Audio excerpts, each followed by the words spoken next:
এই যে নির্বাচনের সময় অতি সন্নিকটে চলে আসছে, কত মানুষ আসবে আপনার দুয়ারে দুয়ারে, আমাকে একটা ভোট দেন, একটা ভোট ভিক্ষা দেন, আমাকে এমপি বানান, আমাকে চেয়ারম্যান বানান, মন্ত্রী বানান, এইরকম ভাবে আপনার দরওয়াজার মধ্যে ঈশা করা নাড়বে। ও মুমিন মুসলমান ইমানদার, মনে রাখতে হবে এই ভোট এবং নির্বাচনের জন্য আমার আল্লাহ রাব্বুল আলামিন কোরআনুল কারীমের মধ্যে আয়াত নাজিল করেছেন। আওয়াজ দিয়ে কন্যা সুবহানাল্লাহ। চিন্তা করছেন নি? তাইলে নামাজের আয়াত খালি কোরআন শরীফে আছে না বুটের আয়াতও আছে? আমার জোরে কন্যা আছে কিনা নাই? তাহলে বুটের আয়াত যদি কোরআনুল কারীমের মধ্যে থাকে, তাহলে বুট কিভাবে দিতে হবে, কাকে আপনি ভোট দেবেন, কাকে নির্বাচিত করবেন, এই দায়িত্ব আপনাকে আল্লাহ দিয়ে দিয়েছেন। আমাদের রব তো ছোটখাটো কোনো রব না, আমাদের রব সকল সমস্যার সমাধান দিয়া মহাগ্রন্থ আল কোরআনুল কারীম নাজিল করেছেন। আপনার জীবনে যে কোনো প্রেক্ষাপট আসুক, আপনি যদি ইসলামকে জিজ্ঞাসা করেন এই প্রেক্ষাপটে আমার করণীয় কি, বর্জনীয় কি, ইসলাম আপনাকে বলে দেবে। কোরআন এবং হাদিসের মধ্যে সকল সমস্যার, সকল বিষয়ের পর্যাপ্ত সমাধান জোরে কোন আছে কিনা নাই? আর একটু জোরে কোন না আছে কিনা নাই? আমরা অনেক সময় ইসলামকে ছোট করে রাখি। বিষয়টা শুনতে অনেকের খারাপ লাগছে, হয়তোবা ইসলামকে অনেক সময় আমরা ছোট করে রাখি, ঘরের মধ্যে সীমাবদ্ধ, মসজিদের মধ্যে সীমাবদ্ধ, মাদ্রাসার মধ্যে সীমাবদ্ধ। অথচ ইসলাম শুধুমাত্র মসজিদ এবং ঘর পর্যন্তই সীমাবদ্ধ না। কোরআনের বিধান শুধুমাত্র একটি ব্যক্তিকে বা একটি পরিবারকে শান্তি দিতে পারে না, গোটা পৃথিবীটাকেই শান্তিময় পৃথিবী গঠন করতে যথেষ্ট পর্যাপ্ত সমাধান কোরআনের মধ্যে জোরে কোন আছে কিনা নাই? আর একটু জোরে কোন আছে কিনা নাই? ব্যতিক্রম ধর্মী একটা আলোচনা আজকে আপনাদের সামনে করব। ধরুন আজকে আপনার একটা সমস্যা, পেটে সমস্যা হয়েছে, পেটের অসুখ হয়েছে। আপনি ডাক্তারের কাছে গেলেন যে আমার পেটের সমস্যা, একটু ঔষধ দিয়া দেন। ডাক্তার যদি আপনাকে জ্বরের ট্যাবলেট নাপা দিয়া দেয়, তাইলে কি আপনার পেটের অসুখ কমবে?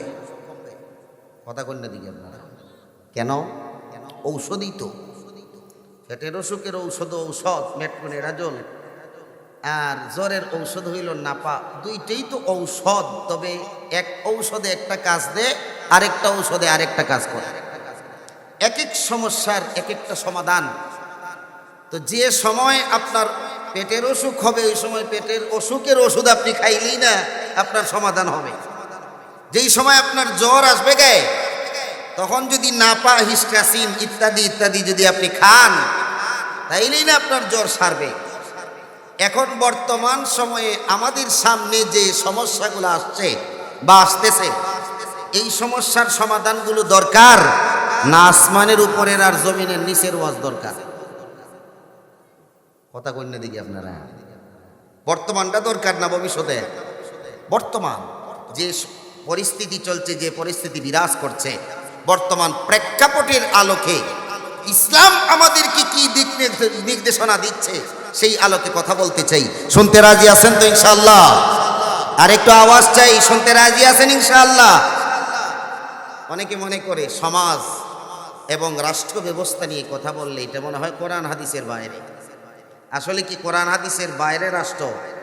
জোরে কন্যা, এই গোটা পৃথিবীর জন্যই তো একটা কল্যাণময় পৃথিবী, একটা শান্তির পৃথিবী গঠন করার জন্যই তো আল্লাহ কোরআনুল কারীম নাযিল করেছে। জোরে কন্যা কথা ঠিক কিনা? সেই লক্ষ্যে ইনশাআল্লাহ আপনাদের সামনে কথা বলবো। তার আগে আসুন মানবতার মুক্তির দূত মহানবী হযরত মুহাম্মদুর রাসূলুল্লাহ সাল্লাল্লাহু আলাইহি ওয়াসাল্লামের শানে, নবীজির মহাব্বতে আল্লাহ নবী বিশ্ব নবীর রওজা মোবারকের মধ্যে সুরে সুরে একবার সালাম পেশ করি। আমার সাথে সকলে পড়বেন তো ইনশাআল্লাহ? এটা আমার প্রিয়, কারণ নবীজি সাল্লাল্লাহু আলাইহি ওয়াসাল্লামের ইশক ও মহব্বত আর ভালোবাসা এই ইসলামী সঙ্গীতের মধ্যে নিহিত রয়েছে। নবীজির প্রতি ভালোবাসা জাগে, আমাদের অন্তরেও ভালোবাসা পয়দা করতে চাই কি চাই না? আমরা নবীকে ভালোবাসি কারা কারা দুহাত উঁচু করে দেখাই, একটু তাকবীর হবে জোরে জোরে, নারে তাকবীর, আরো জোরে হবে নারে তাকবীর। দিন ইসলাম, দিন ইসলাম, আল কোরআনের আলো, কোরআন হাদিস যেখানে, কোরআন হাদিস নাই যেখানে। আলহামদুলিল্লাহ, এরকমই একটা আওয়াজ আপনারা সকলে দেবেন নবীজির মহব্বতে। আমরা এখানে কেউ চাচা, কেউ ভাতিজা, কেউ না কারোর সাথে কোনো একটা সম্পর্ক আছে, তবে মনে রাখতে হবে আমরা আল্লাহর গোলাম, আল্লাহর নবী বিশ্ব নবীর উম্মত। আল্লাহর গোলাম হিসাবে আমরা সকলে এক, আল্লাহর নবী বিশ্ব নবীর উম্মত হিসাবে আমরা সবাই এক। নবীর উম্মত, আল্লাহর গোলাম হিসাবে আল্লাহর নবীর মহব্বতে গাইব। রাজি আছি তো ইনশাআল্লাহ? দেখি সকলে আমার সাথে পড়ুন, রাসূলের রওজা মুবারকে জানাই লাখো সালাম, নবীজির রওজা মুবারকে জানাই লাখো সালাম, রাসূলের রওজা মুবারকে জানাই। মাশাআল্লাহ, আরেকটু আওয়াজ জোরে হবে, রাসূলের রওজা মুবারকে জানাই লাখো সালাম, নবীজির রওজা মুবারকে জানাই লাখো সালাম। বাংলার প্রান্ত হতে রাসূল তোমায় দিল সপিলাম, বাংলার প্রান্ত হতে রাসূল তোমায় দিল সপিলাম, রাসূলের রওজা মুবারকে জানাই লাখো সালাম, নবীজির রওজা মুবারকে জানাই, রাসূলের রওজা মুবারকে জানাই। দুঃখীদের বন্ধু হয়ে এলে তুমি দুনিয়াতে, এলে তুমি দুনিয়াতে, উম্মতের বন্ধু হয়ে তরাতে পুলসিরাতে, তরাতে পুলসিরাতে, কালিমার নাই করে পারে করিও তোমার সাথে। জোরে কোন আমিন, আর একটু জোরে বলেন আমিন। কালিমার নাই করে পার করিও তোমার সাথে, হাসরে দেখা দিও কাউসারের পিয়ালা হাতে, হাসরে দেখা দিও কাউসারের পিয়ালা হাতে। আমি তোমার প্রেমে পাগল হয়ে দিল সপিলাম, রাসূলের রওজা মুবারকে জানাই, নবীজির রওজা মুবারকে জানাই লাখো সালাম, রাসূলের রওজা মুবারকে জানাই লাখো সালাম। আমার ভাইয়েরা, আল্লাহর নবী বিশ্ব নবী সাল্লাল্লাহু আলাইহি ওয়াসাল্লামের শানে দুরূদ শরীফের আমল করার জোরে কোন দরকার আছে কিনা নাই? আর একটু জোরে জোরে বলতে হবে, আছে কিনা নাই? নবীজি সাল্লাল্লাহু আলাইহি ওয়াসাল্লাম ডাক দিয়া বলেন, উম্মতেরা শুনো, আমি পয়গম্বর ঘোষণা দিয়া গেলাম, মান সাল্লা আলাইয়া ওয়াহিদাতান সাল্লাল্লাহু আলাইহি আশারা। আমার যেই উম্মত আমি পয়গম্বরের উপরে এক মর্তবা দুরূদ শরীফের আমল করবে, আমি পয়গম্বর জানায়া গেলাম, আমার আল্লাহ রাব্বুল আলামিন সাথে সাথে ওই উম্মতের উপরে 10 মর্তবা রহমত নাজিল করে দেবেন। চিৎকার দিয়ে কোন সুবহানাল্লাহ। নবীজির উপরে দুরূদ শরীফ পড়লে একবার আল্লাহর তরফ থেকে রহমত নাজিল হয় 10 বার। জোরে কোন না কয়বার? আরো জোরে বলেন কয়বার? আরো জোরে, জোরসে বলেন। মিছিল দিবার সময় তো আরো জোরে ভাই, ঠিক না? ওইখানে আবার চা নাস্তার ব্যবস্থা থাকে, তো আবার নিচের পকেট উপরের পকেট আছে কিনা নাই? পাওয়ার তো হেডে বাড়ায় না, কথা ঠিক না? হ্যাঁ, ওই ভাইয়ের এই চরিত্র ফুলের চাইতে পবিত্র যেই ভাই টাকা দিতে পারে বেশি। জোরে কর না, কথা ঠিক কিনা? যে যত টাকা দিবে তার চরিত্র তত বেশি ফুটে উঠবে। এটাই তো আমাদের সমাজ, ঠিক কিনা বলেন? আমার মুমিন মুসলমান ভাইজান, গভীর মনোযোগ দিয়ে দিয়ে শুনবেন। আল্লাহ রাব্বুল আলামিন আমার তিলাওয়াতকৃত আয়াতে কারিমার মধ্যে এই বর্তমান সময়ের প্রেক্ষাপট অনুযায়ী আল্লাহ তাআলা আমাদেরকে গুরুত্বপূর্ণ কিছু নসিহত করেছেন। যদি ওই নসিহতগুলো কোনো বান্দা বান্দি পালন করতে পারে, গভীর মনোযোগ দিয়ে শুনবেন মুসলমান, কেউ যদি এই বিধানগুলোকে ফলো করতে পারে, মানতে পারে, আমি গ্যারান্টি দিয়ে বলতে পারি আগামীর বাংলাদেশ হবে ইসলামের বাংলাদেশ, আগামীর বাংলাদেশ হবে শান্তির বাংলাদেশ, আগামী বাংলাদেশে কোনো চোর বাটপারদের কোনো দখলদারি থাকবে না। আওয়াজ দিয়ে কন্যা কথা ঠিক কিনা? ব্যতিক্রম লাগতেছে যে কিতা আলোচনা শুনতাম আর কিতা শুরু করে দিচ্ছেন। আমি তো কোরআন এবং হাদিসের আলোকে, আপনারা যেহেতু আমার সমাজের লোক, আমার এই এলাকার লোক, আপনাদের প্রতি আমারও একটা দায়িত্ব জোরে কোন আছে কিনা নাই? এই জবান দিয়া সময় সাপেক্ষে, এখন ধরেন এই সময়ে যে আলোচনা এটা আমি করলাম না, এই সময় যাওয়ার পরে যদি আলোচনা করি সারা জীবন ছিললে কোনো লাভ আছে? ওমা জোরে কোন লাভ আছে? আমার মুমিন মুসলমান ভাইজান, গভীর মনোযোগ দিয়ে আয়াতগুলোকে বোঝার জন্য চেষ্টা করবেন। আমার আল্লাহ রাব্বুল আলামিন কোরআনুল কারীমের মধ্যে বলেন, ইন্নাল্লাহা ইয়া'মুরুকুম আন তু'আদ্দুল আমানাতি ইলা আহলিহা, নিশ্চয়ই আল্লাহ তাবারাকা ওয়া তাআলা তোমাদেরকে আদেশ করতেছেন ইয়া'মুরুকুম আন তু'আদ্দুল আমানাতি ইলা আহলিহা, আমানতের প্রভুকের কাছে পৌঁছে দাও, যার আমানত তার কাছে পৌঁছে দাও। আমার মুমিন মুসলমান ভাইজান, গভীর মনোযোগ দিয়ে শুনবেন। এই যে নির্বাচনের সময় অতি সন্নিকটে চলে আসছে, কত মানুষ আসবে আপনার দুয়ারে দুয়ারে, আমাকে একটা ভোট দেন, একটা ভোট ভিক্ষা দেন, আমাকে এমপি বানান, আমাকে চেয়ারম্যান বানান, মন্ত্রী বানান, এইরকম ভাবে আপনার দরওয়াজার মধ্যে ইশাক করা নাড়বে।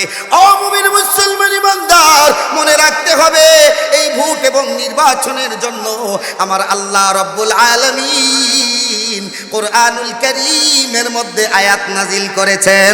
আওয়াজ দিয়ে কন্যা সুবহানাল্লাহ। চিন্তা করছেন নি? তাইলে নামাজের আয়াত খালি কোরআন শরীফে আছে না বুটের আয়াতও আছে? আমার জোরে কন্যা আছে কিনা নাই? তাহলে বুটের আয়াত যদি কোরআনুল কারীমের মধ্যে থাকে, তাহলে বুট কিভাবে দিতে হবে, কাকে আপনি ভোট দেবেন, কাকে নির্বাচিত করবেন, এই দায়িত্ব আপনাকে আল্লাহ দিয়ে দিয়েছেন। আমাদের রব তো ছোটখাটো কোনো রব না, আমাদের রব সকল সমস্যার সমাধান দিয়া মহাগ্রন্থ আল কোরআনুল কারীম নাজিল করেছেন। একটু ঈমানের আওয়াজে জোরে কোন সুবহানাল্লাহ। এখন বুঝবেন আয়াতের প্রথম দেখেন আল্লাহ তাআলা বলেন ইন্না, নিশ্চয়ই আল্লাহ, ইন্নাল্লাহা মানে নিশ্চয়ই আল্লাহ, ইয়া'মুরুকুম তোমাদেরকে আল্লাহ আদেশ করছেন, হুকুম করতেছেন। আল্লাহ যেটা হুকুম করতেছেন এটা কি আমাদের মানা দরকার না অমান্য করা দরকার? মাজুরে দিকে কন্যা মানা দরকার না, আল্লাহ সরাসরি আমাদেরকে হুকুম করতেছে। কি করতেছে?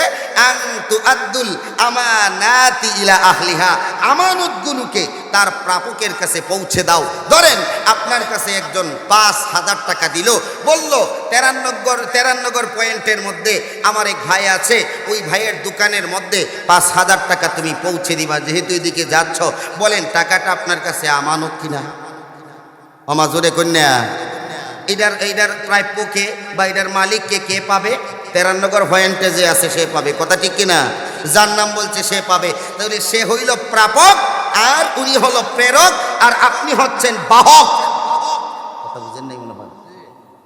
সে হইল প্রাপক, যে পাবে সে হইল প্রাপক, আর আপনি হইলেন বাহক, মানে আপনি টাকাটা নিয়ে পৌঁছে দেবেন। আপনি আমানতদার, আমানত আপনার কাছে এসেছে, আর যিনি পাঠিয়েছেন উনি হলেন প্রেরক। বলেন না কি? কথাগুলো বুঝবেন, ভালো করে মুখস্থ রাখবেন। প্রেরক, বাহক আর প্রাপক। প্রেরক, বাহক, প্রাপক। তাহলে আল্লাহ রাব্বুল আলামিন বলেন, ও মুমিন মুসলমান ইমানদার, আমি আল্লাহ চাইলে এই দুনিয়ার জমিনের মধ্যে কাউকে নেতা বানাইয়া আমি আল্লাহ এই দুনিয়াটাকে রাজত্ব করাইতে পারি। আমি আল্লাহ চাইলে এই গোটা দুনিয়াটাকে আমার বিধান মোতাবেক আমি পরিচালনা করার মতো সক্ষমতা রাখি। কিন্তু না, আমি তোমাদেরকে আমানত বানাইলাম, তোমরা নেতা বানাইবা, তোমরা এমপি বানাইবা, তবে যাকে তাকে বানাইলে আমি আল্লাহর কাছে জান্নাত পাইবা না, যাকে তাকে নেতা বানাইলে তোমরা জান্নাতে যাইতে পারবা না, যাকে তাকে ভোট দিয়া নাসানাসি কইরা মিছিল মিটিং কইরা আল্লাহর জাহান্নাম থেকে বাঁচা যাবে না। আওয়াজ দিয়া কন্যা কথা ঠিক কিনা? আমার ভাই, এগুলো আলোচনা তো হওয়া দরকার, নাইলে আপনারা কইবেন নির্বাচন হইল এক জিনিস আর ইসলাম হইল আরেক জিনিস। ইসলাম রে নির্বাচন থেকে আপনারা আলাদা করে দেবেন, যেরকমই যে মনে করেন না কেন। আল্লাহর এই বিধান অবশ্যই আমার কণ্ঠস্বর থেকে আপনাকে শোনানো দরকার আছে কিনা নাই? আমার জোরে কন্যা আছে কিনা নাই? জটিল একটা বিষয় আমার মুমিন মুসলমান ভাইজান। এই আয়াতখানা যদি আপনারা বুঝতে চান, এই প্রেরক বাহক আর প্রাপক যদি কথাটা বুঝতে চান, তাহলে আমাদেরকে ফিরে যেতে হবে 14 শতাব্দী পূর্বে আল্লাহর নবী বিশ্ব নবীর জামানায়। এই আয়াতখানা যখন নাজিল হয়, এর প্রেক্ষিতে একটা ঘটনা আছে। ঘটনার সাথে সম্পৃক্ত সাহাবীর নাম হইল হযরতে উসমান ইবনে তালহা রাদিয়াল্লাহু তাআলা আনহু। আমার ভাই ভালো করে মুখস্থ রাখবেন, মনে রাখবেন, সাহাবীর নাম হইল উসমান ইবনে তালহা। বলেন না উসমান ইবনে, মুখস্থ বলেন সবাই, নাম কি সাহাবী? উসমান ইবনে তালহা, মানে তালহার ছেলে উসমান। উসমান ইবনে তালহা মানে কি? তালহার ছেলে উসমান। হযরতে উসমান ইবনে তালহা তখন মুসলমান হন নাই। কাবাগরের একটা নিয়ম নীতি ছিল, যেমন আপনাদের স্কুলের ম্যানেজিং কমিটি আছে, আপনাদের মাদ্রাসার কমিটি আছে, আপনাদের মসজিদের কমিটি আছে, আপনাদের সালিশি বৈঠকের কমিটি জোরে কোন আছে কিনা নাই? ওমা জোরে কোন আছে কিনা নাই? আমার মুমিন মুসলমান ভাইজান, তখনকার সময় কাবাগরের দায়িত্বে ছিলেন। কাবাগরের বিভিন্ন পদ পদবি ছিল, দায়িত্ব দেওয়া ছিল। কাবাগরেরও ছিলেন মুতাওয়াল্লি। তখন কিন্তু ইসলাম প্রতিষ্ঠিত হয় নাই, ইসলাম আসে নাই। দাদা আব্দুল মুত্তালিব কাবাগরের মুতাওয়াল্লির দায়িত্ব পালন করেছিলেন। আল্লাহর নবী বিশ্ব নবীর দাদা আব্দুল মুত্তালিব। আমার মুসলমান ভাইয়েরা, ওই সময় থেকে একজন সাহাবীর হাতের মধ্যে কাবাগরের চাবির দায়িত্ব দেওয়া হয়েছিল। চাবির দায়িত্ব এটা কোনো চারটিখানি ব্যাপার না, গোটা দুনিয়ার মধ্যে শ্রেষ্ঠ ঘর। ইন্না আউওয়ালা বাইতিন উদিআ লিন-নাস লাল্লাযী বিবাক্কাতা মুবারাকাও ওয়া হুদাল লিল আলামিন। চিৎকার দিয়ে কন্না আল্লাহু আকবার। আমার মুমিন মুসলমান ভাইজান, এমন একটা ঘরের চাবির দায়িত্ব, যেই ঘরটাকে আল্লাহ দুনিয়ায় সর্বপ্রথম তৈরি করেছিলেন। এই দুনিয়ায় কোনো নেতা নেত্রীর ঘর ছিল না, আমি বিলাল আহমদ সালিকির কোনো ঘর ছিল না, আমার বংশ বুনিয়াদের কোনো ঘর ছিল না। আদম আলাইহিস সালাম তখন দুনিয়াতে আসেন নাই, সারা দুনিয়ায় শুধু পানি আর পানি ছিল। এই পানির মধ্যে আল্লাহর কুদরতের মাধ্যমে একটা ভূমি উদয় হইল, একটা ভূমি তৈরি হলো। যেই ভূমিটা পৃথিবীর মাঝখানে তৈরি করা হয়েছিল আল্লাহ তাআলার হুকুমে। সারা পৃথিবীর মাঝখানের মধ্যে যেই ভূমিটা সর্বপ্রথম তৈরি করা হয়েছিল, এই ভূমিটাই ছিল কাবা শরীফের ভূমি তথা মক্কাতুল মুকাররমা। এই ভূমিতে আল্লাহ ফেরেশতাদের মাধ্যমে ফেরেশতা নামক মিস্ত্রি দিয়া এই কাবা শরীফ নির্মাণ করেছেন। জোরে কোন সুবহানাল্লাহ। এই কাবা তো সাধারণ কাবা না, কাবা ঘরের চাবির দায়িত্ব, চিন্তা করার ব্যাপার। এই ঘরের অনেক মর্যাদা। আল্লাহর নবী হযরতে আদম আলাইহিস সালাতু ওয়াস সালাম থেকে নিয়া নবী মুহাম্মদুর রাসূলুল্লাহ সাল্লাল্লাহু আলাইহি ওয়াসাল্লাম এই দুনিয়ায় আসার আগ থেকেও, অনেক আগে থেকেই এই কাবা শরীফের দায়িত্বগুলোকে খুবই মর্যাদার দায়িত্ব হিসেবে তারা বেছে নিত, মর্যাদার দায়িত্ব হিসেবে পালন করত। কি দেখুন আপনারা সান্দেরনগর মসজিদের মুতাওয়াল্লি আর কাবাগরের মুতাওয়াল্লি কি সমান নাকি? জোরে কন্যা। আমার মুমিন মুসলমান ভাইজান, ওই কাবা শরীফের চাবির দায়িত্ব যাদের কাছে ছিল, এরা ছিল সুপ্রিম পাওয়ারওয়ালা। এদের কাছে দায়িত্ব ছিল, হাদিসের কিতাবের মধ্যে লেখা হয় কাবা শরীফের গেটটা খুলে দেওয়া হইতো সোমবার এবং বৃহস্পতিবার। কন্যা কিবারে কিবারে? সোমবার এবং বৃহস্পতিবার। আমার মুমিন মুসলমান ভাইজান, খুব গভীর মনোযোগ দিয়ে আলোচনাটা শুনবেন, অনেক তথ্যবহুল কথাগুলো আপনারা পেতে পারেন। আমার ভাইয়েরা, কাবা ঘরের চাবি ছিল ওসমান ইবনে তালহার কাছে। ওসমান ইবনে তালহা কাবা শরীফের চাবিটাকে এত যত্নে রেখেছিলেন, দায়িত্ব এমনভাবে পালন করেছেন, এই দিন ব্যতীত কেউ যদি আসতো, যে কেউ হোক না কেন, কোনো এমপি মন্ত্রী মিনিস্টার আসলেও কাবা ঘরের চাবি দিয়া এই কাবা ঘর তাদের জন্য খুলে দেওয়া হতো না। উসমান ইবনে তালহা এমন ভাবে দায়িত্ব পালন করেছেন। আল্লাহর নবী বিশ্ব নবী যখন কাবা শরীফের তওয়াফ করার জন্য গেলেন, তখন ছিল বন্ধের দিন।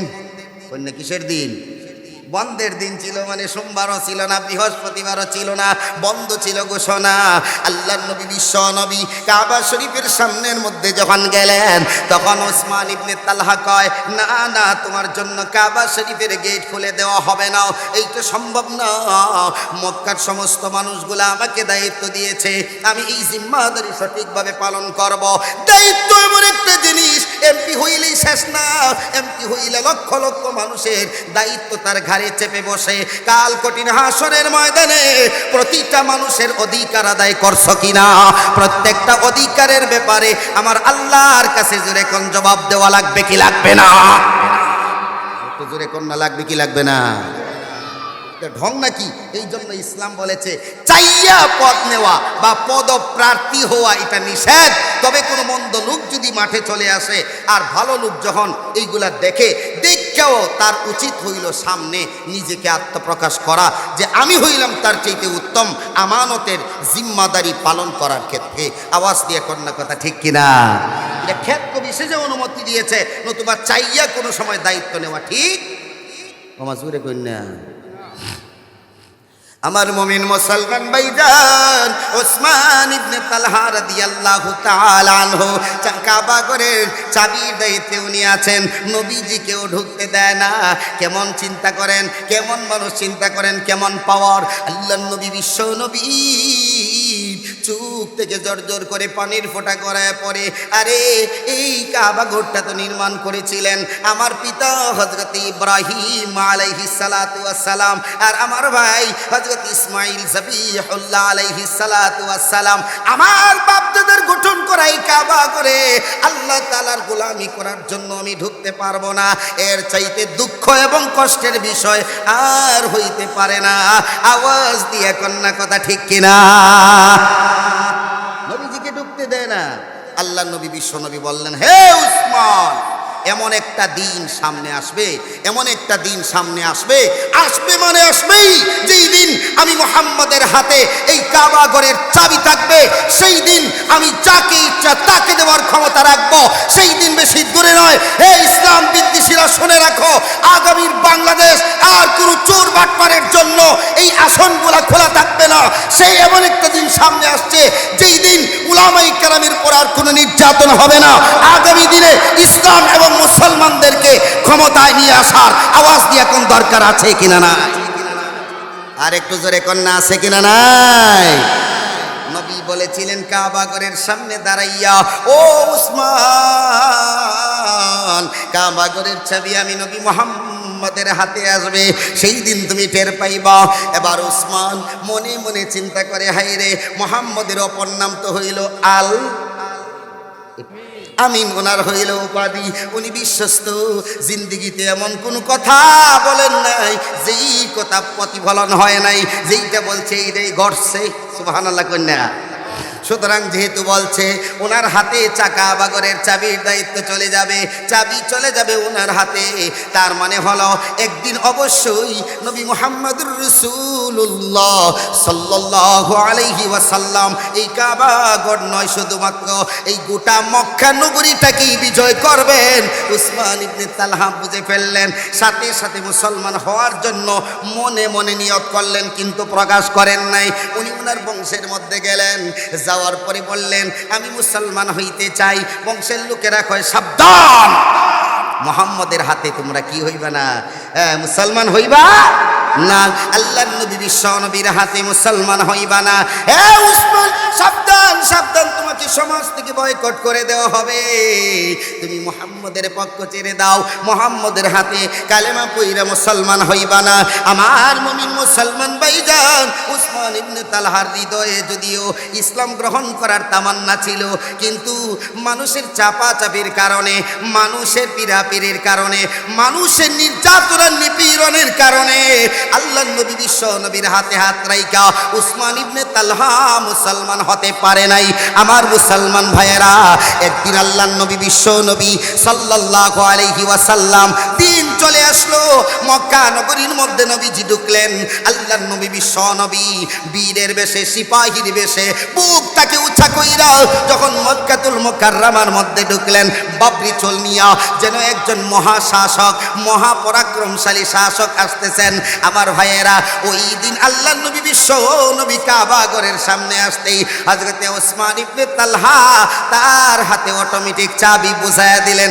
চাবি বুঝানোর পরেই আল্লাহর নবী বিশ্ব নবীকে ডাক দিয়ে কয়, ইয়া রাসূলুল্লাহ, ইয়া হাবিবাল্লাহ, আমি ওই দিনেই বুঝতে পারছিলাম আপনি একদিন মক্কা বিজয় করবেন। ওই দিনেই নিয়ত করেছিলাম কালিমা পড়ে মুসলমান হয়ে যাব, কিন্তু আমার বংশের লোকদের পীড়াপিড়ির কারণে, আমার বংশের লোকদের নির্যাতন নিপীড়নের কারণে আমি ইসলাম গ্রহণ করতে পারি নাই। ওগো নবীজি, আর দেরি করতে চাই না, আমি ওসমান ইবনে তালহাকে এই মুহূর্তে কালিমা পড়াইয়া মুসলমান বানায়া দেন। চিৎকার দিয়ে কন্যা সুবহানাল্লাহ, আর একটু জোরে কোন সুবহানাল্লাহ। ইসলাম বিজয় লাভ করলো। আমার ভাইয়েরা, এবার আল্লাহর নবী বিশ্ব নবী বিচার বিবেচনা করলেন। ওয়া ইদা হাকামতুম বাইনান নাসি আন তাহকুমু বিল আদল। আল্লাহ বলেছেন, ওগো নবী মুহাম্মদ, দুনিয়াবাসী সমস্ত মুমিন মুমিনাত সহ আপনার জন্য এই হুকুম, ইন্নাল্লাহা ইয়া'মুরুকুম আন তুআদ্দুল আমানাতি ইলা আহলিহা। নিশ্চয়ই আল্লাহ হুকুম করেছেন আমানত তার প্রাপকের কাছে পৌঁছায়া দাও। যে ব্যক্তি সবচেয়ে যোগ্য, কাবা ঘরের চাবি যার কাছে নিরাপদ, যে জীবন দিয়ে হলেও কাবা ঘরকে বাঁচিয়ে রাখবে, কাবা ঘরকে নিরাপত্তা দিবে, এইরকম লোক একমাত্র উসমান ইবনে তালহা। ওগো নবীজি, তার কাছে এই চাবিটা দিয়া দাও। আল্লাহর হুকুম পাইয়া আল্লাহর নবী বিশ্ব নবী উসমান ইবনে তালহার কাছে চাবিটা দিয়ে দিলেন। চাবি দিয়া বললেন, ও উসমান ইবনে তালহা, এই চাবিটা শুধু তোমার হাতে না, কিয়ামত পর্যন্ত যত মানুষ তোমার বংশের মধ্যে আগমন করবে সমস্ত মানুষের হাতে এই কাবা ঘরের চাবি থাকবে। এই কাবা ঘরের চাবি ছিনিয়ে নেওয়ার অধিকার ইসলাম কাউকে দেয় নাই। আওয়াজ দিয়া কন্যা সুবহানাল্লাহ। বিষয়টা বোঝার জন্য চেষ্টা করবেন। যেই উসমান ইবনে তালহা এই চাবির দায়িত্ব এমনভাবে পালন করেছে যে মক্কার মধ্যে সবচেয়ে বিশ্বস্ত লোক, সবচেয়ে পাওয়ারফুল তিনি ছিলেন মুহাম্মদুর রাসূলুল্লাহ সাল্লাল্লাহু আলাইহি ওয়াসাল্লাম। ইনি আসার পরেও নিয়ম ভঙ্গ করে নাই। কাবা ঘরের নিয়ম রক্ষা করার জন্য, চাবির জিম্মাদারি পালন করার জন্য উনি নবী মুহাম্মদকেও ঢুকতে দেয় নাই। তাহলে বুঝেন, ওনার মধ্যে যদিও নবীকে ঢুকতে দেয়, এটা মন্দভাবে দেখছেন, কিন্তু দায়িত্ব আদায়টা বলেন ঠিক আছে কিনা? মজুরে কন্যা আছে কিনা নাই? আমার মুমিন মুসলমান ভাইজান, এমন লোকই তো দরকার যার কাছে দায়িত্ব গেলে সঠিকভাবে পালন করবে। এমন লোকের আমাদের দরকার নাই যার কাছে আমরা দায়িত্ব দিলাম এই এলাকার রাস্তাঘাট নির্মাণ করে দিবা, এই এলাকার গরিব দুঃখী মানুষের কাছে রিলিফের মাল পৌঁছায় দিবা, এই এলাকার মানুষ অসুস্থ হইলে তার সেবা শুশ্রূষার দায়িত্ব নিবা, এই এলাকার মানুষ পোশাক ছাড়া বস্ত্রহীন থাকলে তার গায়ে পোশাক পরিধান করায় দিবা। ও মুমিন মুসলমান ইমানদার, এই ভুট নামক আমানতটা যখন আপনি দিয়া দিলেন, আপনি তার ঘাড়ে যখন দায়িত্ব দিয়া দিলেন, দায়িত্ব পাওয়ার আগে প্রতিশ্রুতি দিতে কোনো ভয় করে না। মাটির রাস্তাকে স্বর্ণের রাস্তা বানায় দিবে, কিন্তু যখন দায়িত্ব প্রাপ্ত হইয়া যায়, এমপি মন্ত্রী যখন হইয়া যায়, তখন নেতাকে খুঁজতে গিয়া কয়েক জোড়া স্যান্ডেল ক্ষয় করা লাগে। আওয়াজ দিয়ে কন্যা কথা ঠিক কিনা? আমার ভাই, ওই রকম নেতা আমাদের দরকার না? যেই নেতা দায়িত্ব পাইয়া দায়িত্ব সঠিকভাবে পালন করবে, ওই রকম লোক দরকার। যে দায়িত্ব পাইয়া দায়িত্ব সঠিকভাবে পালন করবে। আল্লাহ বলেন, তুআদ্দুল আমানাতি ইলা আহলিহা। আমানত কার কাছে দিবা? যেই ব্যক্তি পাওয়ার যোগ্য তাকেই দিবা, যে জনগণের পাশে থাকে, যে জনগণের সুখ দুঃখের ভাগিদার হয়, যেই ব্যক্তি নিজে না খেয়ে তার জনতার কথা ভাবে, যেই ব্যক্তি নিজে যেই রকম কাপড়ই পরুক না কেন তার জনগণের কথা চিন্তা করে, এক কথায় মানুষের কল্যাণকামী যিনি, এই দায়িত্ব পাওয়ার অধিকারও তিনি। আওয়াজ দিয়া কন্যা কথা ঠিক কিনা? এই জন্য ইসলাম আমাদেরকে বলে দিচ্ছে, ইন্নাল্লাহা ইয়া'মুরুকুম আন তুআদ্দুল আমানাতি ইলা আহলিহা। আমার নবী বিশ্ব নবী দায়িত্ব আদায় করেছেন, ওনার হাতে যখন চাবি আসছে উপযুক্ত যে তার কাছেই চাবিটা দিছেন না, কথা ঠিক না? তা আপনাদের বুট নামক চাবি যেটা আছে, এই চাবিটা কোন জায়গায় দিবেন? যেটা সুর এইটারে নাকি? আসতে দেখি কথা কোনতে? এই ওয়াজ মনে হয় এটা কোরআনের ওয়াজ না।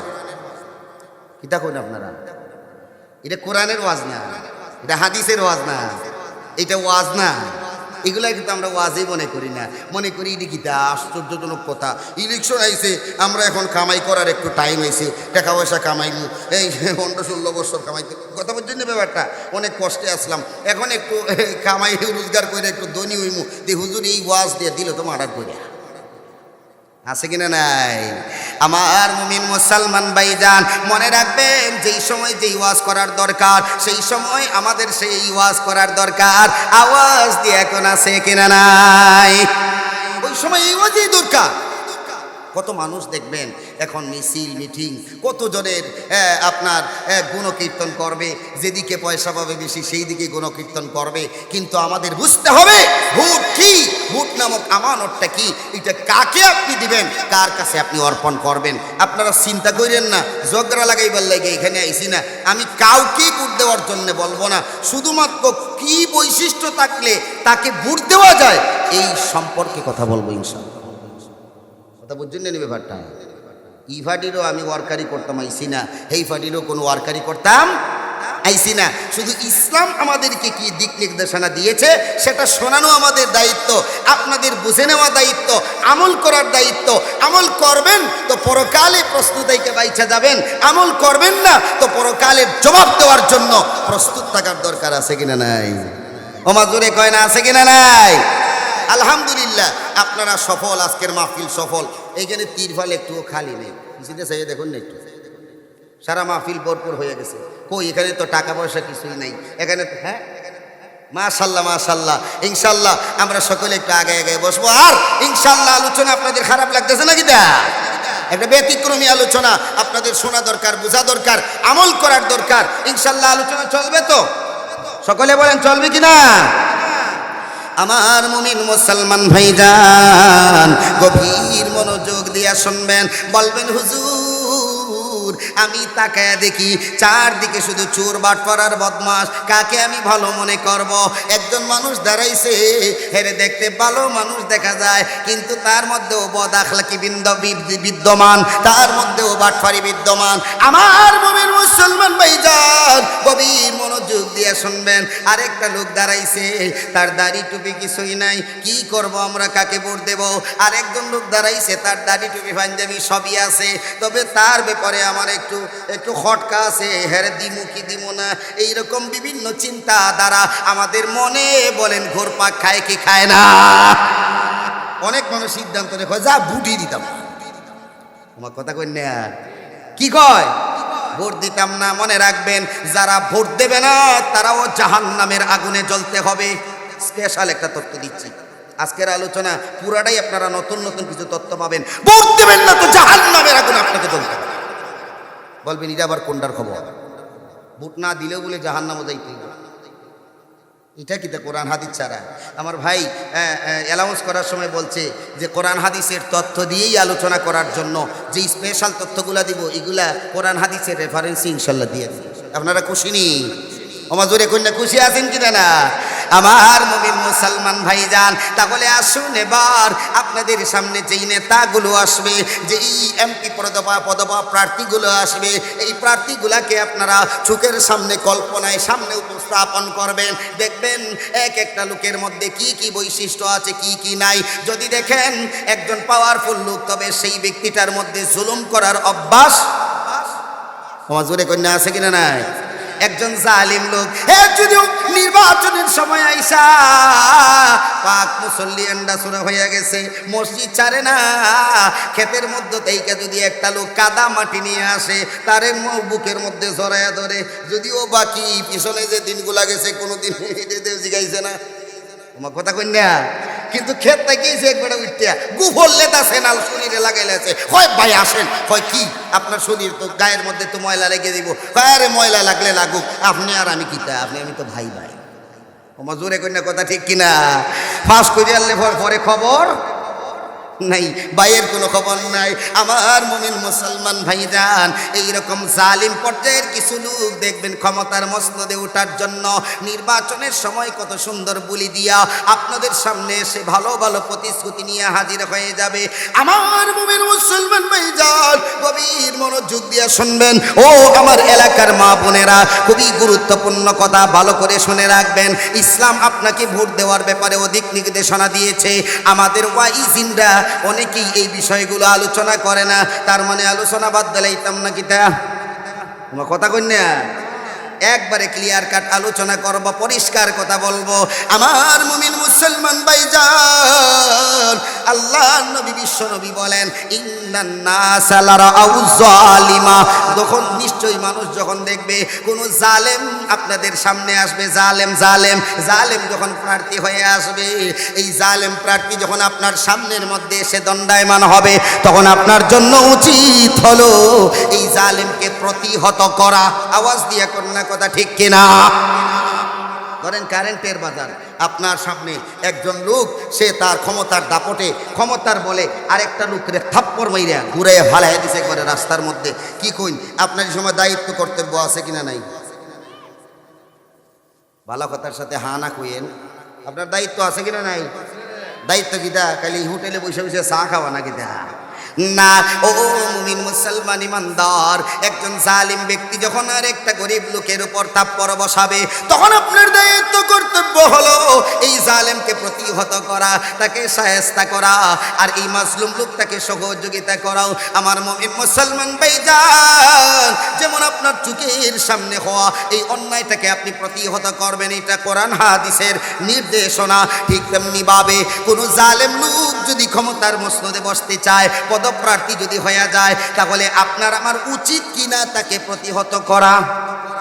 আমার জোরে কন্যা দিকে আপনারা নাকি তখন আপনারা জানেন যে এটা একটা ডাকাত সন্ত্রাসী, এই লোকটা চোর বদমাইশ, তাহলে তাকে কি ক্ষমতার আসনে যাইতে গিয়া আপনারা কি ভোট যুদ্ধ করবেন নাকি? আমার জোরে কন্যা আমার মুমিন মুসলমান ভাইয়েরা, আল্লাহর নবী বিশ্ব নবী সাল্লাল্লাহু আলাইহি ওয়াসাল্লাম বলেন ইন্নান নাসা লারাউ যালিমা, যখন মানুষগুলা যখন দেখবে একজন জালেম আপনাদের সামনে আসবে, তখন আপনাদের উচিত হইল তাকে প্রতিহত করা। যদি না করেন আও সাক্কা লা ইয়াউম্মাহুমুল্লাহু আইয়াউম্মাহুমুল্লাহু বিইকাব, আল্লাহর নবী বিশ্ব নবী বলেন আইয়াউম্মাহুমুল্লাহু বিইকাব, আল্লাহ রাব্বুল আলামিন চোখের সামনে জালিমকে দেখাও যারা প্রতিহত না করে, ওই সমস্ত মানুষকে আল্লাহ তাআলা আযাবের মধ্যে গ্রেফতার করবেন। আওয়াজ দিয়ে কন্যা নাউযুবিল্লাহ, কথা বলছেন আইয়াউম্মাহুমুল্লাহু বিইকাব, আল্লাহর ইকাব, আল্লাহর আযাবের মধ্যে গ্রেফতার হতে হবে, আল্লাহ তাআলার পাকড়াও থেকে বাঁচতে পারবেন না। তাহলে বোঝা গেল আমাদের সামনে যত প্রার্থীরা এখন আসবে, প্রত্যেকটা প্রার্থীর তার গুণ এবং বৈশিষ্ট্যগুলা আমাদের যাচাই বাছাই করা দরকার। কোন অন্যায়কারী, কোন পাপাচারী ব্যক্তিকে ক্ষমতার মসনদে বসানোর জন্য আমরা আমাদের আল্লাহর পক্ষ থেকে দেওয়া এই আমানত নামক এই ভোটটারে আমরা বিক্রি করব না। আওয়াজ দিয়ে বলেন না কথা ঠিক কিনা? তাহলে বলেন দেখি ভোট দেওয়ার দরকার আছে কিনা নাই? ভোট দেওয়ার উদ্দেশ্য কি? জালেমকে প্রতিহত করো আর ভালো লোককে ক্ষমতার আসনে অধিষ্ঠিত করো। এতক্ষণের আলোচনা কিছু বুঝছেননি আপনারা? নবী চাবি দিয়েছেন কার কাছে? দায়িত্ব যে ভালো করে পালন করে তার কাছে। মা কথা কইন না আপনারা? নবী চাবি দিয়েছেন কার কাছে? দায়িত্ব যে সঠিকভাবে পালন করে তার কাছে। উসমান ইবনে তালহা পরীক্ষিত একজন দায়িত্বশীল, তাই নবী তার হাতে চাবি দিয়েছেন। আপনাদের কাছে যাকে পরীক্ষিত একজন মানব, আপনার মানুষের দরদি মনে হবে, জনদরদি মনে হবে, তাকেই আপনারা নির্বাচিত করবেন। জোরে কান্না কথা ঠিক কিনা? আমি কি কোনো লোকের নাম কইছি? আমার জোরে কোনে নাম কইছি? কি বাপেরও ক্ষমতা নেই আমার এই ধরতে। ওয়াজ করলে একটু সাবধানে করার দরকার না, কথা ঠিক না? এটা বুঝি আমরা। আমার মুমিন মুসলমান ভাইজান, তাহলে ভোট দিব কাকে? জালেম নয় তাকে। আমার জোরে কন্যা, ভোট দিব কাকে? জালেম নয় তাকে। ওই সময় ভোট দেওয়াটা আপনার জন্য লাজিম হইয়া যায়, ওই সময় ভোট দেওয়াটা আপনার উপর অত্যাবশ্যক হইয়া যায়, ভোট দেওয়াটা জরুরি, এই হাদিস থেকে প্রমাণ হইয়া যায়। এবার আসুন, অনেক মানুষ বলতে পারে হুজুর আমার কাছে তো আলেম যেই বেটা জালেম যেই বেটা হমানুই, এই বেটাও দেখছি আলেম সুরত দেখায়, কিন্তু ক্ষমতার মধ্যে যাওয়ার পরে সব বুইলা যায়, মানুষকে বিপদগামী করে ফেলে, জাহান্নামের দিকে মানুষকে দাবিত করে, ঈমান এবং আকীদা সংক্রান্ত মানুষকে দুকার মধ্যে ফেলে দে, বেদাতের মধ্যে শরীক কইরা দে। এইরকম কোন লোককে কি আমি ক্ষমতার মসনদে বসাবো নাকি? না না, যারা ইসলাম এবং ঈমান আকীদার প্রশ্নে, যারা ইসলাম বহির্ভূত কাজগুলা সুন্দরভাবে যারা উপস্থাপন করে, এদেরকেও ক্ষমতার মসনদে বসানো যাবে না। তুলনামূলক যেই ব্যক্তির কাছে ইসলাম এবং মুসলমানেরা নিরাপদ, তাকেই ক্ষমতার মসনদে বসানোর আওয়াজ দিয়ে এখন দরকার আছে কিনা নাই? ব্যাপারটা কিন্তু বোঝা লাগবে। এই বিচার করবেন আপনারা, আমি কইরে দিব না রে ছাড়। আমার মুমিন মুসলমান ভাইজান, এখন কেউ বলতে পারে হুজুর আমার কাছে কাউকেই পছন্দ হয় না, আমি কাউকেই ভোট দিব না, ভোট দিব না। আল্লাহর নবী বিশ্ব নবী বলেন, যদি ভোট দেস না তাইলেও মুসিবত, তোকেও জাহান্নামে যেতে। এটা কোন হাদিস থেকে? এটারও হাদিস। আমাজুর এখন না, এটারও হাদিস। ভোট না দিলেও জাহান্নামে যাবেন কেমনে? আল্লাহ রাব্বুল আলামিন কুরআনুল কারীমের মধ্যে, আমার খুতবার মধ্যে তিলাওয়াতকৃত আয়াতে কারিমার মধ্যে আমার আল্লাহ বলেন, ওয়ালা তাকতুমুশ শাহাদা, ওয়ালা তাকতুমুশ, আপনারা একটু আরবিটা কইন না আয়াতটা, ওয়ালা তাকতুমুশ শাহাদা। এই শাহাদাতের বাংলা অর্থ হইল ভোট। জোরে কইন না, শাহাদাতের বাংলা অর্থ কি?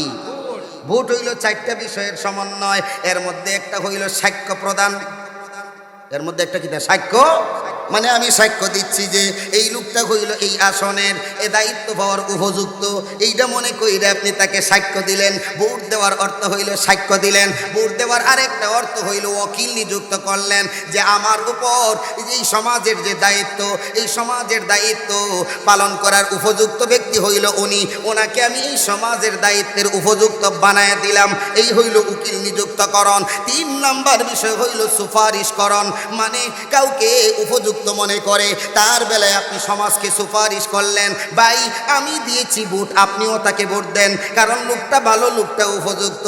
আমার মুমিন মুসলমান ভাইজান, 4 নাম্বার ভোটের নাম হইল আমানত। জোরে কন্যা কি নত? ও ভাই আস্তে করে জোরে কন্যা কি? তাহলে ভোটের একটা নাম হইল, প্রথমে কি বলছিলাম? সাক্ষ্য। জোরে কন্যা কি? সাক্ষ্য। আপনি সাক্ষী দিলেন। 2 নাম্বার বিষয় হইল উকিল নিযুক্তকরণ, মানে উকিল আপনি বানাইলেন। যেমন ভাবে উকিলের বিষয়টা আপনাদের সামনে পেশ করি, কোন নাবালেগা মেয়ে যদি হয় তাকেও বিয়ে দেওয়া যায়, এটা আপনারা জানেননি? সারা জীবন কত বার শুনলাম, এখন নাবালিকা মেয়েরও বলে বিয়া দেওয়া যায়, কি দেখুন বিয়া দেওয়া যায় না? বুঝা কোন দেওয়া যায়নি, জানেন না? আল্লাহর নবী বিশ্ব নবী সাল্লাল্লাহু আলাইহি ওয়াসাল্লামের সহধর্মিনী হযরতে আয়েশা সিদ্দিকা রাদিয়াল্লাহু তাআলা আনহার বিয়ে হয়েছিল কয় বছরে? মুখ বন্ধ করে বলেছেন কে? কয় বছরে? 6 বছরে বিয়ে হয়েছিল। কি মনে করেন 6 বছরে মানুষ বালেগা হয় নাকি? না বালেগা। তাহলে না বালিগা মেয়েকে হযরত আবু বকর সিদ্দিক কিভাবে নবীজির কাছে বিয়ে দিলেন, যে নবীজি সাল্লাল্লাহু আলাইহি ওয়াসাল্লামের কাছে আয়েশাকে বিয়ে দেওয়ার জন্য হযরতে আবু বকর সিদ্দিক রাদিয়াল্লাহু তাআলা আনহু নিজেই হইলেন বাবা, নিজেই উকিল হয়ে গেছেন। জোরে কন্যা কি হয়ে গেছেন? উকিল হয়ে গেছেন। দেখবেন এই উকিল শব্দটাকে আমগো সমাজের মধ্যে কেউ কেউ উকিলাতি যারা করে বা গটকালি যারা করে, এরারে বানায় এলাইছে এখন উকিল বাপ। জোরে কন্যা কি বাপ? এখন বাপের কোনো অভাব নাই, আরেক 2 নম্বর বাপ বানাইছে উকিল বাপ। এটা আমাদের সমাজে নাই, বিশেষভাবে আমাদের এই ভৈরবী সমাজ যে আছে, এই যে এই আশপাশে যে আছে আপনার কামলাবাজ, আপনার ওই ইটা থেকে মোটামুটি ভাবে কিছু হাসরা রোগের মতো আমরা এলাকা তো হরতাছে উকিল বাফের একটা সংস্কৃতি, জুড়ে কন্যা কথা ঠিক কিনা? আমার মুমিন মুসলমান ভাইজান, হযরত আবু বকর সিদ্দিক রাদিয়াল্লাহু তাআলা আনহু বাবা উনি উকিল হইয়া মেয়ের পক্ষ থেকে ইজাম কবুলের মাধ্যমে আল্লাহর নবী বিশ্ব নবীর হাতে মেয়েটাকে বিয়ে দিলেন। আশা করি আপনারা উকিলের মর্মটা বুঝেছেন। মানে উকিলের যেই কথা ওই মেয়েটারও একই জুড়ে কন্যা একই কথা। অনেক দেখবেন ছেলে থাকে বিদেশে, মেয়ে থাকে স্বদেশে, এরপরেও বিয়ে হইয়া যায়, আছে কিনা নাই? আমার কিভাবে হয়? কয় উকিলের মাধ্যমে। কন্যা কিসের মাধ্যমে? উকিলের মাধ্যমে। আমার মুমিন মুসলমান ভাইজান, বোর্ডের একটা নাম হইল উকিল নিযুক্তকরণ। আপনি উকিল বানায় দিলেন যে আমি সমাজের যেই দায়িত্ব পালন করার দরকার ছিল আমি না হইয়া ওই লোকটাকে আমি নির্বাচিত করলাম, তাকে আমি উকিল বানায় দিলাম, তাকে আমি দায়িত্বশীল বানায় দিলাম।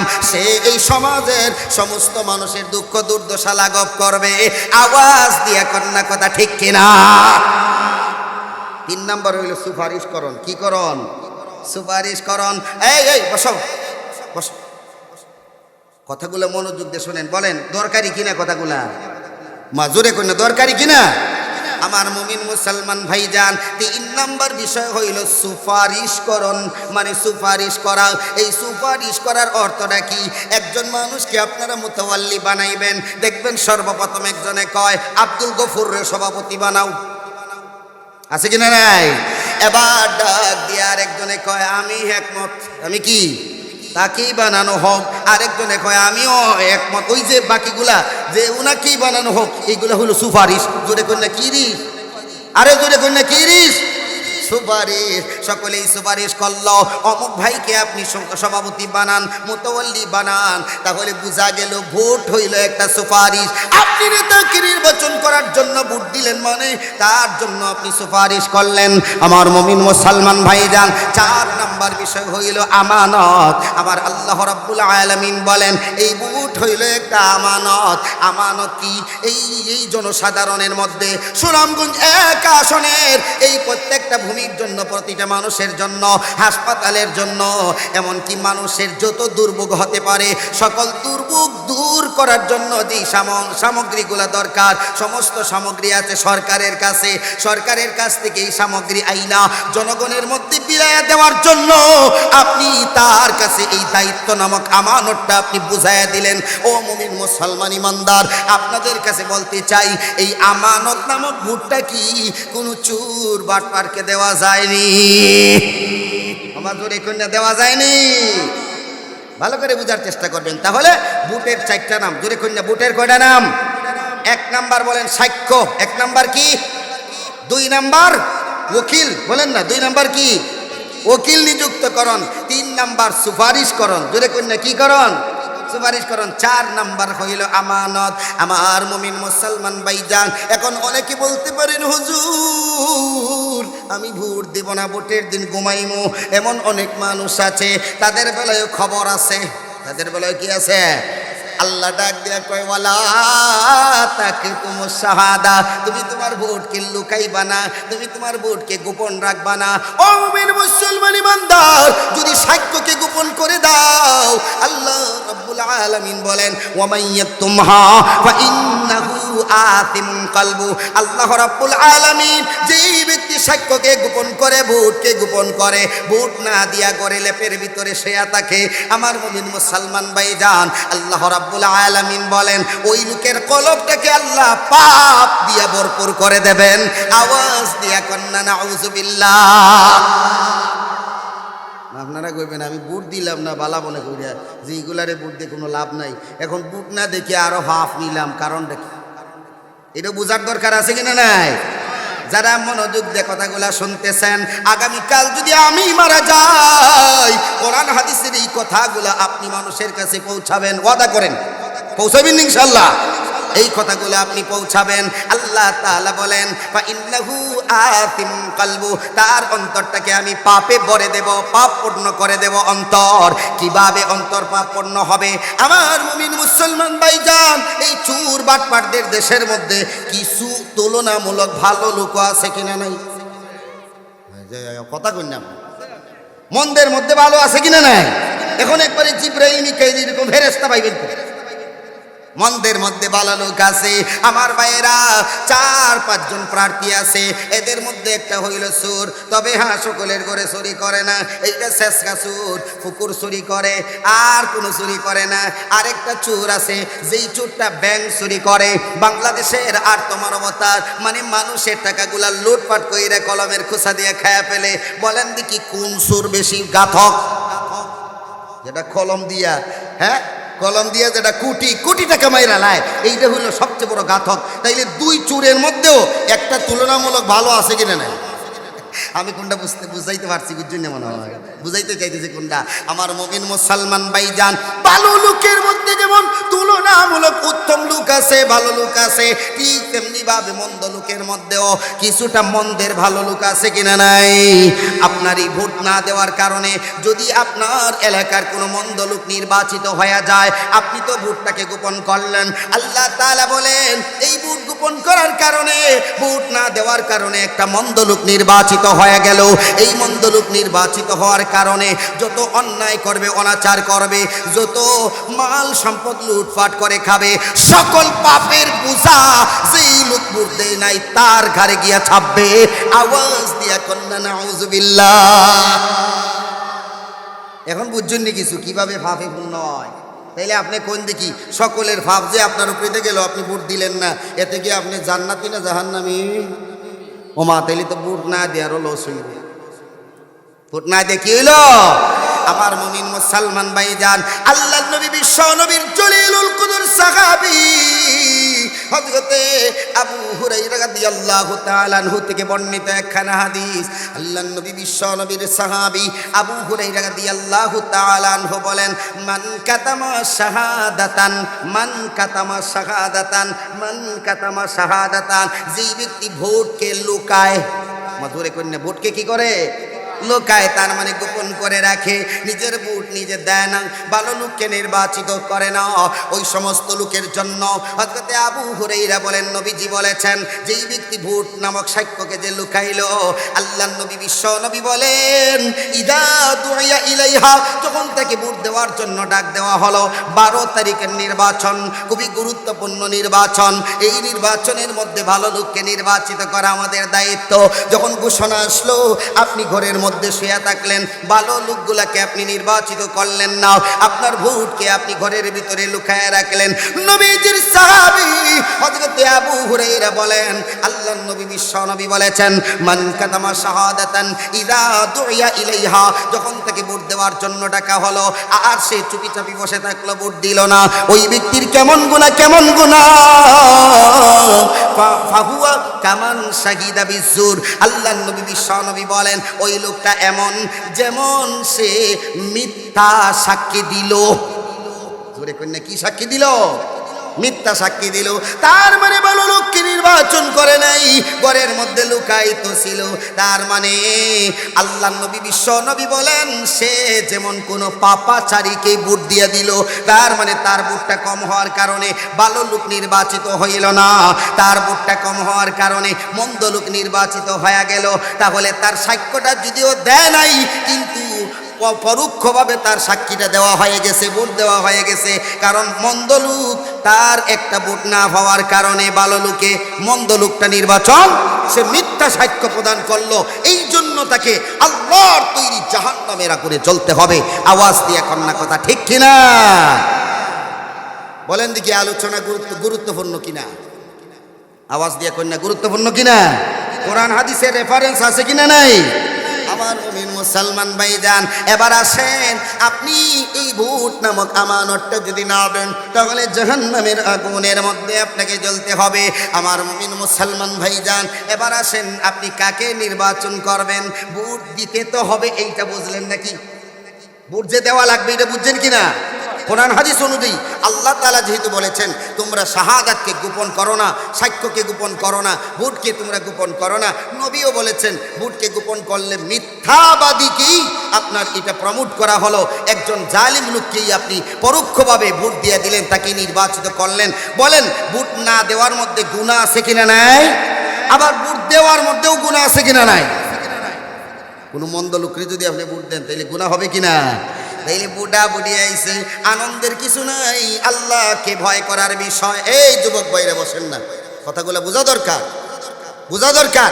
যাইবার তো কয়েকদিন পরে 2-4টা মর্ডর খাইয়া খাইয়া অমুক ভাইয়ের চরিত্র ফুলের মতো পবিত্র।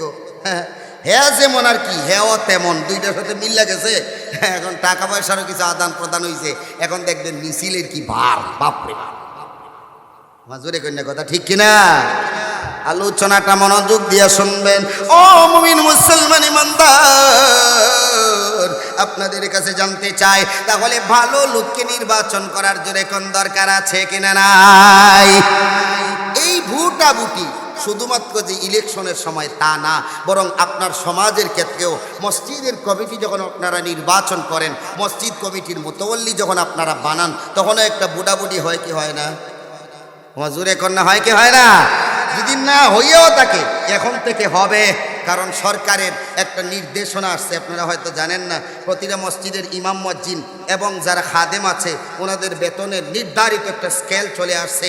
প্রতিটা মসজিদে কমিটি থাকা লাগবে, প্রত্যেকটা কমিটি নির্বাচিত হবে ভোটাভুটির মাধ্যমে। নির্বাচন এখন আর সংসদে না, নির্বাচন এখন প্রতিটা মসজিদই আসতেছে। এই 2-3 দিন আগের ঘোষণা, 2-3 দিন আগের ঘোষণা, কয়েকদিন আগের ঘোষণা। তো এখন থেকে এই যে আপনি যারে তারে নির্বাচন করে মুতুল্লি করে, আমি আবার আর একটা বই করতেছি, এখন নি মুতুল্লি কিসের বল লাগে মাডার উডার হয়, এইটাও চিন্তা করলাম। কথা বুঝছেন না, যে সরকারি হওয়ার থাকবে, সরকারি পাওয়ার থাকবো, আমি পাওয়ার বলবো তল্লি। এখন নিয়ে আরও বেশি, আগে তো এইরকম ছিল, এখানে সরকারি কোনো হস্তক্ষেপ ছিল না, সরকারি কোনো অনুদানের ব্যবস্থা ছিল না, এখন নিয়ে আরও বেশি মার্ডার হয়, এইটাই আমি চিন্তা করি। যাক আলহামদুলিল্লাহ, বুঝছে শূন্য ভালো লোককে নির্বাচন করার দরকার আছে কিনা নাই? সবাই জোরে বলেন আছে কিনা নাই? আমার মুমিন মুসলমান ভাইজান, যদি মসজিদ কমিটির একটা লোককে আপনি মুতওয়াল্লি বানান, মুতল্লির মধ্যে যদি সুদ খাওয়ার একটা প্রবণতা থাকে, সুদখোর যদি হয়, সমাজের একটা সুদখোরকে যদি আপনি মুতওয়াল্লি বানান, আর বেশি দূরে নয়, কয়েকদিন পরেই দেখবেন গোটা সমাজটা দূষিত হয়ে গেছে। প্রত্যেকটা ঘরে সুদের সমাচার তৈরি হয়ে গেছে, সুদের প্রচার প্রসার ঘটে গেছে। আমার মুমিন মুসলমান ভাইজান, এমন একটা লোককে সভাপতি বানাইছে, মুতওয়াল্লি বানাইছে, নিজে জীবনে কোনোদিন নামাজ পড়ে না, তার ফ্যামিলিও নামাজ পড়ে না, এইরকম বদসলুকি মুতল্লিও আমগো দেশে জোরে কোন আছে কিনা নাই? কষ্ট লাগতেছে আপনাদের? প্রতিটা দায়িত্ব আপনাকে আদায় করা লাগবে। ভোটাভুটি শুধুমাত্র পার্লামেন্ট মেম্বার নির্বাচনের সময় না, ভোটাভুটি শুধুমাত্র আপনার চেয়ারম্যান ইলেকশনের সময় না, মেম্বার ইলেকশনের সময় না, বরং ভোটাভুটি প্রতিটা মসজিদেও হয়। একজন নেককার লোককে আপনি মুতাওয়াল্লি বানাবেন, 5 ওয়াক্ত নামাজিকে আপনি মুতাওয়াল্লি বানাবেন, যিনি ইমাম সাহেব চলে গেলে নিজে ইমামতি করার যোগ্যতা রাখে। এইরকম একজন পাক্কা ইমানদার মুসল্লি, আলেম বা কারি বা মোটামুটি ভালো মুসল্লি দেখা একজন মুতাওয়াল্লি নির্বাচন করার জন্য কোন দরকার আছে কিনা নাই? যত মসজিদে দেখবেন কমিটির কারণে ইমামরা বিদায় হয়, সব মসজিদের কমিটিরে গিয়ে একটু যাচাই বাছাই করবেন, দেখবেন এইটা কোন শরীফের লোক, দেখবেন এটা বংশশুদ্ধা, একটাও নামাজ পড়ে। কথা কই না ঠিক কিনা? ইমামের পিছনে খুশাখুশি, এটাই তার কাজ। আসলে কিন্তু তার ঘরের বউয়ের সাথে হে পারে না। আমার মুমিন মুসলমান ভাইজান, বৃদ্ধ হয়ে গেছে, ঘরের মধ্যে কোনো আর ভাবার নাই, কামাই নেই, পাওয়ারও নাই, টাকা পয়সা কিছু নাই, নিজের বউয়ের কাছেও কোনো দাম নাই। লাত্তি ঘুষি খাইয়া যখন রাস্তা দিয়ে হাঁটে, কয় কোন জায়গায় যাই মুচাষ চলে গেলে তো বিল লাগবো, তাহলে চলে যাই মসজিদের মধ্যে, গিয়েই কয় মসজিদ কই? কথা কই না ঠিক কিনা? তুমি কোথায়? আমি আমার কামরায়। কয় কামরায় থাকো, মসজিদে দেখো না গোসা দিয়ে, দেখি গোসা দিয়ে আর কি, মসজিদে দেখো না বালু রয়েছে, বালু। কথা কই না? ঝাড়ু দিছে, এখন ঝাড়ুর মধ্যে কি আর সব বালু জায়গা? কিছু বালু তো ঝাড়ু দেওয়ার পরে বাতাসে উড়াইয়ে নিয়ে আসে, ভুলক্রমে চলে আসছে একটু বালু, গোসা দিয়ে কই মারছেন? এত টাকা দিয়ে বেতন বেতনকে বুঝলাম কত দে, হ্যাঁ সারা বছরে দে 200। কথা কই না, সারা বছরে দে কত, 200 টাকার কথা পাওয়ার মুয়াজ্জিনকে, আল্লাহর ঘরের খাদিমকে দমক দিয়া দে। ও মুমিন মুসলমান ইমানদার, এইরকম বেয়াদব আর বদসলুকওয়ালা এইরকম কমিটি বানানোর ক্ষেত্রে আমাদের আর একটু সচেতন হওয়ার জোরে কোন দরকার আছে কিনা নাই? ইমামতি কম করছি না, ইমামতির জ্বালা আমরা বুঝি, কত কত প্রকার যে কমিটি আর কত প্রকার, এগুলো কিন্তু সব বুঝি। তবে হ্যাঁ, ভালো লোকও আছে, এমন মুতল্লিও আছে যারা ইমাম এবং মুয়াজ্জিনদেরকে তারা আপনার একটা বর্ডার তৈরি করে, নিরাপত্তা বর্ডার, তারা জান মালের হেফাজত করে, ইমাম মুয়াজ্জিন সবের সুখে দুঃখে পাশে থাকে। এইরকম আছে কিনা নাই? কিছু জালেম মুতল্লি কেশিয়ারও আছে এইরকম। ইমাম সাহেবের বউ যদি প্রেগন্যান্ট হয়, হাসপাতালের বেডে যদি শোয়া থাকে, ওই সময়ও ছুটির পারমিশন দিতে গিয়া গরিমসি করে, এইরকম জালিম পর্যায়ের লোক আছে কিনা নাই? ভাই আমি তো আর একলা ছুটি দিতে পারতাম না, কেশিয়ার সাহেবের কাছে এই বেটা খুব, আমি তো চাই আপনার দিতাম, কিন্তু কেশিয়ার বেটা মাইন্ড করবো, কেশিয়ার বেটা কি করবো? এদিকে কেশিয়ারে গেছে দৌড়েছে, সেক্রেটারি রয়েছে বাকি, তো মতুল্লি কেশিয়ার সেক্রেটারি, হ্যাঁ বেটা দৌড়াদৌড়ি বহু টেনশন করব না দৌড়াদৌড়ি করব। এই সময় হ্যাঁ 70,000 বার আল্লাহর কাছে মাফ চায়, যার নাই কোনো গতি হ্যাঁ করে ইমামতি। কি এক গোলাবির মধ্যে এসে বসলাম, যা আর জিন্দগিতে কোনোদিন ইমামতি করতাম না, ইমামতি সাইডে দেহে বিদেশ যায় না। এইরকম হাজারো ইমাম আলেম আছে কিনা নাই? ও মা আসতে কোন করে জোরে কন্যা আছে কিনা নাই? অনেক যোগ্য উলামায়ে কেরাম মসজিদ ছাড়ছে, অনেক যোগ্য উলামায়ে কেরাম মাদ্রাসার চাকরি ছাড়ছে এই জালেম নামক কমিটির কারণে। আজ তারা বাহির দেশে গিয়া বাথরুম সাফ কইরা হালাল ইনকাম কইরা নিজের জীবিকা নির্বাহ করছে, মসজিদ ছেড়ে, শুধুমাত্র এই জালেমদের কারণে। আওয়াজ দিয়ে কন্যা কথা ঠিক কিনা? কমিটি নির্বাচনের ক্ষেত্রে অবশ্যই আপনার ভোট, আপনার সমর্থন এমন লোককে দেবেন যেই লোকটা তাকওয়াবান, যেই লোকটা পরহেজগার, যেই লোকটা আলেম বক্ত, যেই ব্যক্তির ভিতরে জাহান্নামের ভয় আছে, জান্নাতের আশা আছে। এরকম মুত্তাকি পরহেজগার লোক দেখা কমিটির মোতাওয়াল্লি, সেক্রেটারি, কেশিয়ার বানানোর দরকার আছে কিনা নাই? আরো আসতে কইন, আছে কিনা নাই? যদি না বানান তাহলে এই মুতল্লি কেশিয়ারের মাধ্যমে ইমামরা যত নির্যাতনের শিকার হবে, বাহিরে থেকে ঘেউ ঘেউ করলে কোনো লাভ হবে না। যে এর মুতল্লি বানায় দিলাম খালি ইমামের সাথে খারাপ, আর মিয়া সে খারাপ ব্যবহার করে যেই গুনাহ হবে, আপনি যে তারে সমর্থন দিছিলেন আপনার নামেও কি একই গুনাহ হবে। এই জন্য আমার মুমিন মুসলমান ভাইজান, আলোচনার শেষ পর্যায়ে চলে আসলাম, আর লং করব না, লম্বা করব না। আল্লাহ তাবারাকা ওয়া তাআলা যেন আমাদের সকলকে যোগ্য প্রার্থীদেরকে নির্বাচন করার তৌফিক দান করেন। সকলে বলুন জোরে জোরে আমিন। আর একটু জোরে করুন না আমিন। আমি সর্বশেষ পর্যায়ে আপনাদের কাছ থেকে বিদায় নেব। আমাদের একটু হুঁশে আসার দরকার আছে কিনা নাই? আমার জোরে কন্যা হুঁশে আসার দরকার আছে না? ওই দেখেন আরেকটা সামনে আইতেছে, এবারের নির্বাচনে কিন্তু হা বুট না বুট আছে কিনা নাই? হয় না, এই কিছু কিন্তু 2টা ভোট দিতে হইব। একটা হইল মার্কার মধ্যে ভোট মারবেন, আর আরেকটা হইল হা ভোট না ভোট। জোরে কন্যা হা ভোট, আলাদা আলাদা ব্যালট পেপার থাকবে। এই হা ভোট আর না ভোট যে দিবেন ভাই, আপনি কি বুঝেন হায়ের আর নায়ের? আমার জোরে কনছে হায়ের আর নায়ের কি বুঝেন? এই যে হা দিবেন, এখানে লম্বা একটা নীতিমালা লেখা রয়েছে, যেই লম্বা নীতিমালার মধ্যে বিভিন্ন বিধান কায়েম হবে, বিভিন্ন আপনার সংস্কার হবে, এগুলো সবগুলো লেখা হয়েছে। এগুলো কি আপনি পড়ছেন? আমার জোরে কন্যা, তা আপনি দেখি বাই বাই হায়ের মধ্যে মারবেন, নায়ের মধ্যে মারবেন।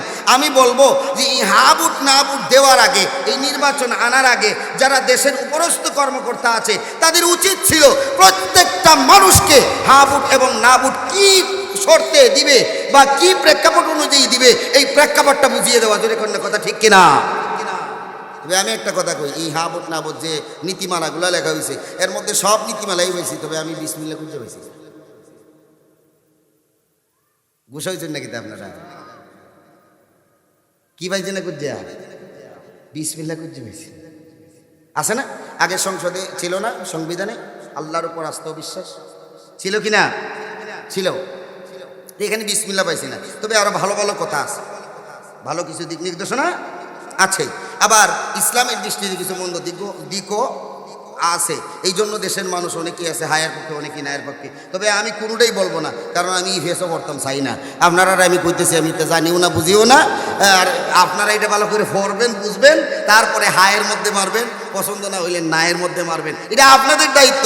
তবে আমি এখানে বইলা গেলাম, ভোট দেওয়ার আগে অবশ্যই চিন্তা করবেন, কারণ আমগো এলাকার একটা ছাগল যদি কেউ লালন পালন করে, এই ছাগলটাকে যদি কারেন্টের বাজারে আইনা বিক্রি করে, দেখবেন যার কাছে বিক্রি করছে হ্যাঁ যখন টাইনা নিয়ে যায় তখন ছাগলের দুইটা ভাও দেয় এইভাবে এইভাবে আটকে।